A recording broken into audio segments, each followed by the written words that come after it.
Hi friends, today we'll talk about how to fix or how to solve ads always showing on Tinder. To know how to fix or how to solve ads always showing on Tinder, you should just go to settings.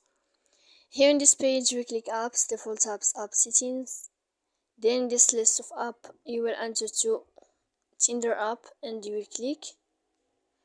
When you'll find this page of app info, you will click on first stop and you will click OK. Here we go to click on the window of storage.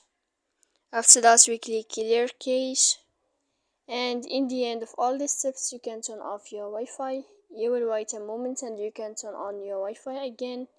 If it's not working, you can turn off your phone.